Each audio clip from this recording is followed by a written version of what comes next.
किस असुर के भय से भोलेनाथ भाग गए थे। एक बार महर्षि नारद धरती पर घूम रहे थे। रास्ते में उन्हें बकासुर नाम का राक्षस मिला। नारद मुनि को देखते ही उसने कहा कि मैं आपसे कुछ सलाह लेना चाहता हूँ। आप मुझे बताइए कि ब्रह्मा, विष्णु और महेश में कौन सा देवता जल्दी प्रसन्न हो जाता है। महर्षि नारद ने बहुत सोचने के बाद कहा, तो तुम तीनों महादेवों में से किसी की भी तपस्या कर सकते हो, लेकिन ब्रह्मा और विष्णु जल्दी प्रसन्न नहीं होते। उनके लिए बहुत वर्षों तक कठिन तपस्या करनी पड़ती है। ये भी हो सकता है कि तुम्हारी आयु पूरी हो जाए, लेकिन तपस्या पूरी ना हो। भगवान शंकर थोड़ी आराधना से ही प्रसन्न हो जाते हैं। वे अपने भक्त को इच्छा पूरी करने के लिए सोच विचार नहीं करते। बकासुर ने भगवान शंकर की आराधना करने का फैसला किया और हिमालय के केदार क्षेत्र में जाकर आराधना करने लगा। यज्ञ, जप, तप, ध्यान सब प्रकार से वह पूजा पाठ करने लगा। कुछ दिनों के बाद उसने सोचा कि मैं शरीर और प्राण को ही भगवान शिव को अर्पित कर दूंगा।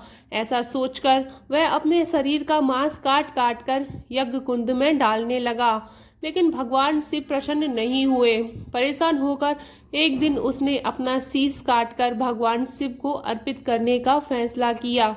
स्नान ध्यान कर जैसे ही उसने खड्ग उठाकर अपना शीश काटना चाहा कि भगवान शंकर प्रकट होकर बोले, बस करो, तुम्हारी तपस्या पूरी हुई, मैं तुम पर प्रसन्न हूँ, वर मांगो। बकासुर हाथ जोड़कर भगवान शिव से बोला, आप मुझे वर दीजिए कि मैं जिस प्राणी के सर पर हाथ रख दूं उसकी तुरंत मृत्यु हो जाए।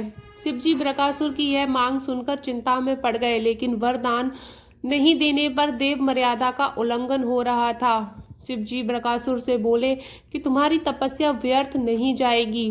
तुमने मुश्किल वरदान की कामना से तपस्या की थी, इसलिए तुम्हें तपस्या भी कठिन करनी पड़ी। जाओ, जैसा वर चाहते हो वैसा ही मिलेगा। वरदान पाते ही बकासुर की असुरी वृत्ति जाग गई। उसने कहा कि प्रभु, आपका यह वरदान सत्य है या नहीं, इसकी परीक्षा लेना चाहता हूँ, इसलिए पहले आपके सर पर ही हाथ रखकर देखता हूँ कि इस वरदान से कितनी सत्यता है।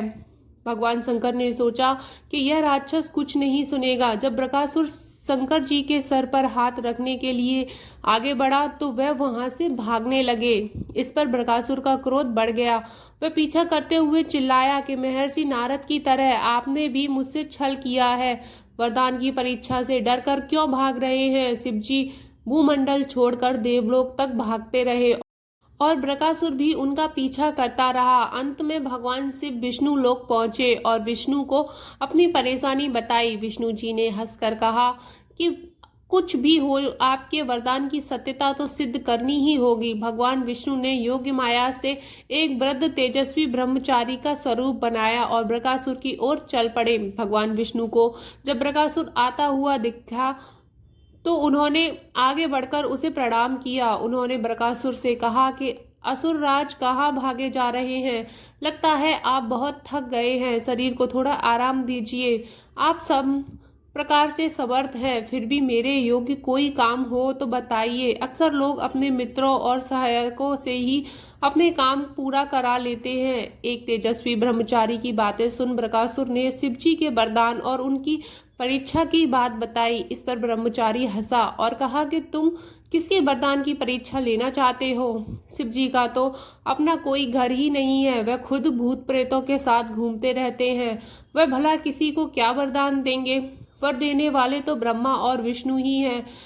विष्णु जी ने बकासुर से कहा कि तुम्हें वरदानी होनी थी तो ब्रह्मा और विष्णु की आराधना करनी चाहिए थी।